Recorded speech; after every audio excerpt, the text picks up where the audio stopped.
This is Agriculture Today, and I'm Shelby Varner with the K-State Radio Network.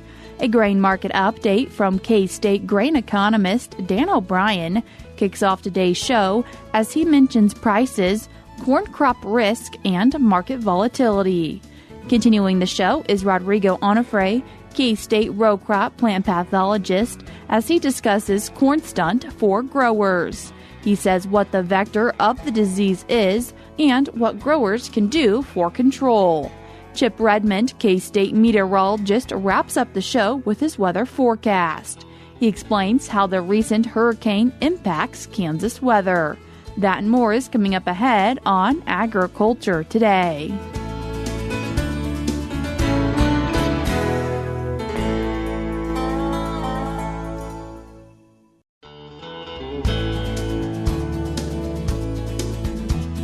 You're tuned in to Agriculture Today, and we start our Friday show with a grain market outlook from K-State grain economist Dan O'Brien. Dan, thanks for joining us today. Thank you, Shelby. Dan, what are we seeing for futures prices? Well, of course, yesterday on Thursday the 19th, the futures markets were closed in observance of Juneteenth, that federal holiday. But the day before that, there was some real fireworks in the wheat market. I think it had a lot to do with the forecast hot, dry weather coming and the wheat harvest just right there. So the wheat futures on that day really took off. July up 23.5 cents up to 571.25. September up 24 cents to 586. It's got to the point where again 24.5 cents were kind of were the amount of increases for all those back months. So we had July 25 wheat harvest, as we said, 571.5. July 26 up to 644.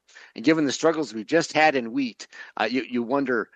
People are probably asking themselves, well, gosh, 644 isn't that bad of a futures price compared to what we've been struggling with here, hoping we'll stay above 5. So anyway, some of these distant opportunities are out there and for farmers to consider.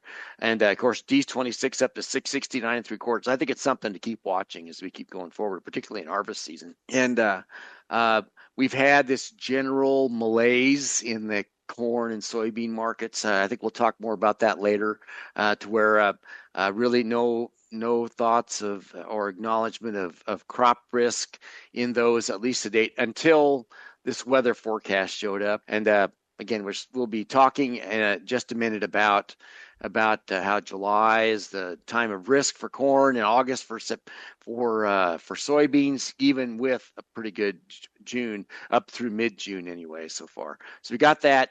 And I guess when you look at the corn market, you've got 433.5 for July was the Wednesday close for that futures contract. Dees 444 again.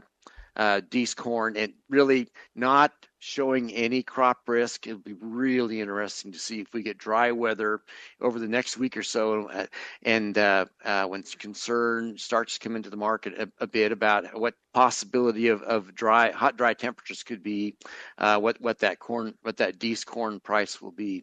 And for soybeans, not a lot of movement there. Saw a close for the July contract at 10.74.75 on it would have been Wednesday the 19th, but then the November contract 10.68.25. So again, just pretty flat, really not a lot going on. So again, the days of risk and uncertainty and potential volatility for those two contracts are out in front of us, i.e. July and August.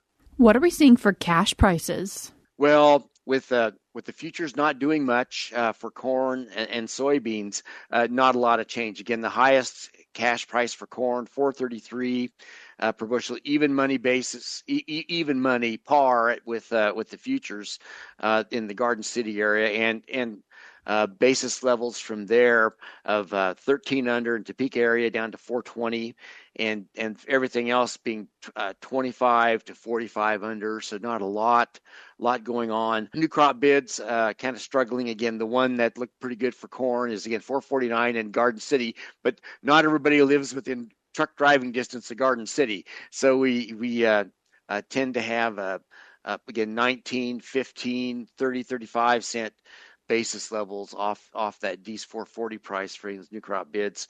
Grain sorghum, even with a little bit of movement now in exports, still pretty weak. Grain sorghum basis 75 under in the Garden City area, and really, and that's the strongest basis bid we've got on the cash side. Soybeans, you've got some just unique things happening in the Topeka area. There's a top bid at one elevator of 1051, 22 under basis, but and the other basis bids that are in even within shouting distance of that in the Hutchinson and Pittsburgh areas of 46, 45, 46 under. Elsewhere, a lot weaker basis. And of course, wheat with run up in futures. Seeing the cash price bids now jump to 561 as a top in Salina, Topeka, and Hutchinson. 525 in the Pittsburgh area, 506, 501 out in Western Kansas, Garden City, and Colby. So not a lot of movement or a lot of change, but you do see, just watch some interesting bids where certain elevators must be looking to fill trains, or they have something's happening with storage. You've got one bid in the Pittsburgh area, 574. That's down southeast. Another bid in the Colby area, 559. So unless it's a misprint or something, those bids compare pretty well with a 584 bid in Hutchinson. So you do have some unique new crop bids that come in, and of course I'm sure that and these are forward contract bids. So that's something for grain producers who are pretty sure of harvest coming on, have good crop and hail insurance and all that, to take advantage of and perhaps come in better than where the market would be otherwise. And Dan, have you seen some big changes when it comes to looking at a wheat and corn ratio? Yes. You and I have been watching the ratio of cash wheat prices to cash corn prices in the Garden City area because if we're going to feed wheat anywhere, it would be there. Well, what just happened with the 20 to 25 cent run up, it happened in futures that just boom on Wednesday the 19th. Suddenly that ratio is at 117%. So when the wheat price jumps up, the corn price stays where it's at, then it works against the profitability of feeding wheat, and that's what happened in this situation. As we're thinking about that corn crop, what's the current risk with that crop in the field? Well, the risk in terms of corn tends to be defined by when the crop is vulnerable to high temperatures, and that's of course as we come out of where we're at right now in the U.S. and in Kansas, where the crop's pretty much, it's been planted, it's emerging. Next vulnerable time frames are silking, doughing, and again, moving on, denting, moving on to maturity. A lot of that happens from now. You're starting into that in the last half of June on in through July. And, so we're coming into that now. Suddenly, we've got hot, dry temperatures forecast for about the next week or so. And still worries about what weather forecasts are for July. To me, it's, as you and I have been talking about this, we've kind of wondered about where's the worry about crop conditions for that and for corn and soybeans yet. Well, it seems like with the combination of the market being worried about tariffs on the one hand, overall in agriculture with generally up to this point pretty good moisture, not too stressful conditions, and probably computerized trading affecting how you value risk or not. More so than it was in the past, that the market really hasn't been valuing risk going forward, as you put it in, as you look at the harvest contracts for D's corn and November beans, and the CME, Chicago Mercantile Exchange, has indices that show show the amount of risk that the market's, trading on, and it's a 30-day rolling averages. It's a CVOL index for corn and for beans. Both of those markedly lower at this time of year than they have been in previous years. But in previous years, there's tended to come a spike, a big jump when volatility came in, and we just haven't seen anything like that so far. Well, if weather's going to drive something like that, it probably is going to happen in July for corn, in August for soybeans.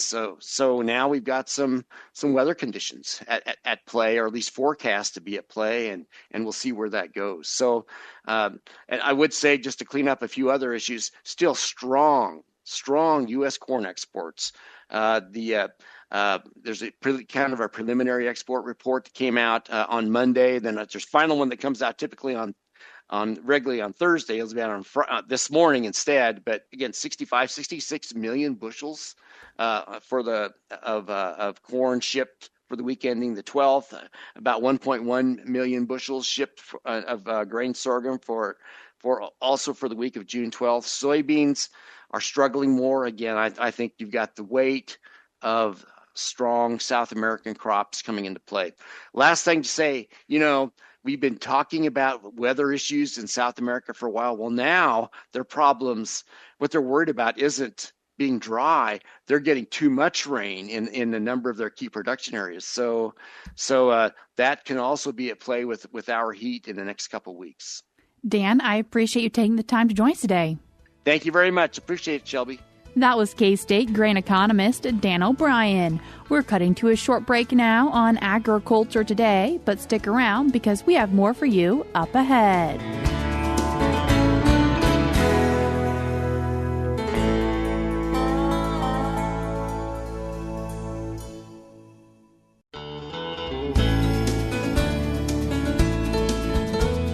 You're tuned back into Agriculture Today, and we continue our show talking about corn stunt with K-State row crop plant pathologist Rodrigo Onofre. Rodrigo, thanks for joining us today. Yeah, thanks for having me here. Rodrigo, what is corn stunt? Yeah, good question. I think corn stunt is a new disease to us here in Kansas. We reported for the first time late last year. Corn was pretty much being picked around the state, and we're still reporting for the first time. This disease is transmitted by a vector, double maize, or corn leafhopper. And it's a very interesting disease because you do need that vector carrying the disease to transmit to the new healthy tissue, right? And the biggest question for us is, where is this leafhopper coming from, right? We have never seen Kansas before, so corn stunt has been reported in Texas, Florida, California, but it kind of never made its way up into the Midwest and up into including New York. And last year, as I said, we started detecting here, and we ended up finding and confirming in 26 counties, which was pretty alarming for us. Some of the folks that had last year reported up to 40% yield penalty because of this disease specifically. And the vector, corn leafhopper, we saw thousands of them in cornfields. So as a response to this new emerging disease and problem, right, we did a partnership with Kansas Corn Commission, the independent crop consultants, and as well as Corteva. And our response was, let's deploy stake traps around the state. And a lot of the K-State extension agents really jumping in to help us to monitor this disease and understand, a simple question at that time we're trying to answer is, can it survive over the winter? What's going to be the threat for the new crop, which we're talking about this year, right? And, a quick learning here, what we found over the winter is, that first week of January, it was the last time that we saw corn leafhopper. We monitor about 110 sites across Kansas. Was an intensive every 2 weeks monitoring and receiving those traps in the lab. But now, since April, we switch our, instead of 2 weeks, we're monitoring weekly. And the reason is our growers, they need to know yesterday if the corn leafhopper is around, right? Just because the importance of it and the growth stage and their actions has to be extremely timely. And again, through this partnership with Kansas Corn, the independent crop consultants, and Corteva, and several specialists and K-State extension agents and growers as well, we deployed 34 sites that are being monitored weekly, including Greeley, Feeney, Republic, Lyon, Butler, Cherokee, Franklin, Jackson, Ness, Haskell, Shawnee, Labatt, Thomas, Cayenne, Summers, Stanton, Lane, Saline, Pratt, Washington, Reno, Mitchell, Smith, Seward, Stevens, McPherson, Potawatomi, Raleigh, Barton, Gray, Stafford. Those are some of the counties that we're monitoring weekly, and we have corn, from emergence to V10 at this point. And the good news is, since April, we still have not found any corn leafhopper in our traps, which is a good news for our growers, because we want to make sure, hopefully we can pass the critical stage, which is around that V10 for the leafhopper to cause severe yield loss in our corn crop. And so this has been a extremely helpful project and for our growers here in Kansas. Something that's interesting is this corn leafhopper seems to be fairly active in Texas. I think they reported 20 counties right now that they have tested and found it, corn leafhopper, and as well as the disease. So it's in the south, but still hasn't made its way up here in Kansas. If you see the corn leafhopper, does that mean you are going to have corn stunt? That's a good question. The answer is it depends. The corn leafhopper may not be carrying the disease, but they could. So the best thing to do is, if you feel like you have corn leafhopper, send a sample to my lab, and we're running free testing for our growers here in Kansas on the corn leafhopper and as well as the plant tissue. So if you feel like you have either the disease in your field or the corn leafhopper, we can, one, verify and confirm for you the disease as well as the leafhopper. And this is through, again, the support from Kansas Corn and Corteva as well. What does the leafhopper look like? Corn leafhopper can be a little bit tricky to identify in the field, especially because we're finding a lot of aster leafhopper. So I'd say last week, this week, we're getting a lot of rumors that corn leafhopper is active in Kansas. But so far, every sample that was sent to the lab turned out to be aster leafhopper. So I would say, corn leafhopper, it has these 2 spots in between the eyes on the face, right? And has a halo around, a white halo around. And we kind of joke that there's no mustache or, any facial marking when you're looking at that corn leafhopper face. Now, the aster leafhopper, on the other hand, does not have the halo around those 2 spots in between the eyes. And it has a lot of mustache on its face. When you look them both side by side, you see that there's some clear difference, right? But again, if you get your magnifying glass, it will definitely help you to identify. And if you still have questions, please do send it to us. We'll verify, confirm with no charge for the disease and the corn leafhopper as well. For the corn stunt, what does it look like in the field? As the name says, right, corn stunt, you might see the stunted plant, but also a variety of symptoms such as reddening of the leaves, intervene, that midrib can also be red. Those are some of the symptoms that we see, the shortening of the nodes.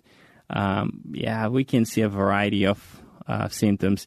It almost feels like a deer ate that cob and the plant turned purple because of that sugar accumulation. But, when you have corn stunt, you still have that ear there, right? So it also can help you identify. And a lot of folks last year was bringing that up. I was well, yes, that's right. But we're running some of the molecular testing and confirming that as well. What do you do for control? That's a good question. Fungicides, not going to work for corn stunt just because it's a bacterial disease. The best thing to do is starting to look for hybrids that are more tolerant to this disease. I know South America, they already have some good hybrids that are trying to bring that up here. Controlling the insect with insecticide, it's not a bulletproof just because when you're going to spray, that's the first question. And how many times are you willing to spray? that crop. So those are the things that you have to consider. And again, you don't want to spray for aster leafhopper, right? Thinking that you have corn leafhopper, you don't want to just burn one of your applications out there. Just confirming if you have corn leafhopper it's extremely important. But yeah, so, that red discoloration, I think that's fairly typical. Yellowish of the leaves too, stunted plants. I think those are some of the main things. You've mentioned that other leafhopper a few times. Is there any concerns with it in the cornfield? No concerns with aster leafhopper. If people want to find out more information, where can they do that? Go to the Kansas Corn website. There is a new corn disease resource center there, loaded with information on tar spot, corn stunt, corn leafhopper, southern rust, all the maps. It's a fairly well, all around place for you to go and find that information. So I highly recommend for you to go and check. Rodrigo, as we've talked about corn stunt today and tar spot on Wednesday, is there anything else you'd like growers to be keeping an eye out for in their cornfields? I think the only thing here that we're missing is southern rust, right? I would say that second week of July, that's typically when we're starting seeing the first reports here in Kansas. So just keep an eye for it. If you're spraying for tar spot, just keep in mind that southern rust might show up. So you want to make sure that you're timing well your applications so you could potentially hit both. But yes. Rodrigo, I appreciate you taking the time to join us today. Thank you. That was K-State row crop plant pathologist Rodrigo Onofre. If you'd like to keep up to date with corn diseases in Kansas, you can do so by checking out Kansas Corn's website like Rodrigo mentioned. That website is kscorn.com/corn disease. Again, that is kscorn.com/corn disease. Also, if you are looking to send in samples, you can do so to the K-State Plant Disease Diagnostic Lab. You can find information for this on the plant pathology website, which is www.plantpath.k-state.edu. I will link it in today's show notes on agtoday.net as well. And of course, if you have any questions about corn stunt or other corn diseases, you can reach out to your local extension agent or reach out to Rodrigo Onofre at 785-477-0171. Again, that is 785-477-0171. Also, if you missed our previous segment from Wednesday on corn tar spot, I will also link that in today's show notes on agtoday.net. We're cutting to a short break now on Agriculture Today, but when we come back, we'll be joined by K-State meteorologist Chip Redmond with this week's weather update.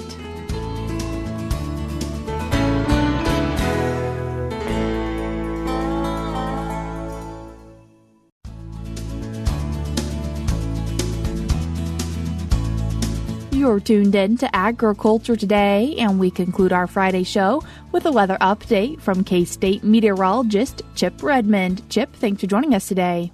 Yeah, thanks for having me. Chip, as we look at our recent weather, what have we been seeing? Yeah, we've seen more influx of moisture. We kind of continue in this wetter trend after a warm, dry weekend we had. Last weekend, we had several complexes of thunderstorms push south from Nebraska into the central part of the state, and that resulted in some pretty impressive rainfall totals, especially for folks along the US 81, I-35 corridor, where we measured up to 9 inches of rain in Person County. That measured about 5 to 6 inches, and that corridor went south towards Wichita and then slightly over eastward too into southeast Kansas. A big rain event that brought some needed rain. Unfortunately, that's probably a little too much for a lot of folks with erosion and flooding, and it came down really hard. Measured rain rates up to about 0.07 inch per minute rates, which equate to about 5 inch per hour rain rates, which is pretty darn impressive. And it goes to say how much humidity we've had in the air. We've had a lot of moisture in the atmosphere, a lot of positive feedback from precipitation further south of us over the last month or so. Did we see any severe weather with it? Yeah, the main line that pushed south through central Kansas overnight, Monday into Tuesday morning, that brought forth some pretty impressive wind speeds. You measure 60, 70-mile-an-hour winds over a very large area of north central and central Kansas. And when we look at being combined with some rain and hail too. That's not ideal when we look at wheat that's getting close to being harvested, and we have a lot of young summer crops as well. So I would not be surprised to see a lot of flattened wheat as a result, which is not what anyone wants to see. But luckily, we evaded some of the worst severe weather as we had little tornadoes north, south, and east of us throughout the course of the week. When we look into the forecast, what do you think we're going to see in terms of temperature? So last weekend was a nice teaser of heat that we haven't really had yet. In fact, Kansas-wide, we only had 7 days of the 19 days of June thus far be at or above normal. So we've been pretty cool. That taste of heat, though, the last weekend is a good appetizer for what's to come this weekend and potentially into the future, as we've had a big dome of high pressure develop across the eastern part of the state, or the eastern part of the United States. And that high pressure is going to intensify and result in a pretty strong pressure gradient with low pressure to the west. This whole pattern is really being influenced by Hurricane Eric that we had developed in the East Pacific. It just made landfall Thursday morning in South Mexico, and it was one of the earliest East Pacific hurricanes to make landfall. But what that did was it amplified the pattern and amplified the high pressure and allowed the heat to build across the Ohio Valley. And that's actually transitioned westward a little bit into the Central Plains, where we're going to see temperatures approaching 100 degrees, especially folks that missed the rain this week. But we're going to see that combined with winds up to 30 miles an hour.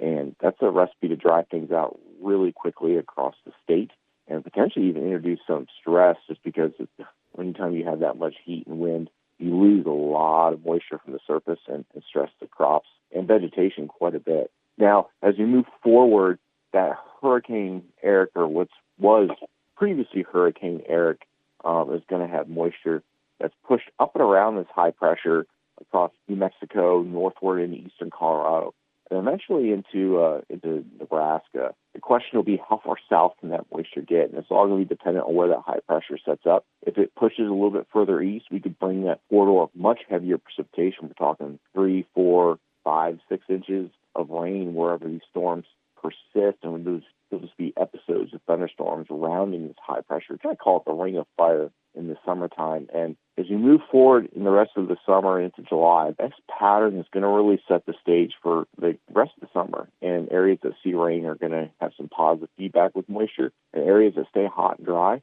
which will be likely further to the south and east of the influx of moisture, will probably stay that way through July. Chip, I appreciate you taking the time to join us today. Yep, thanks for having me.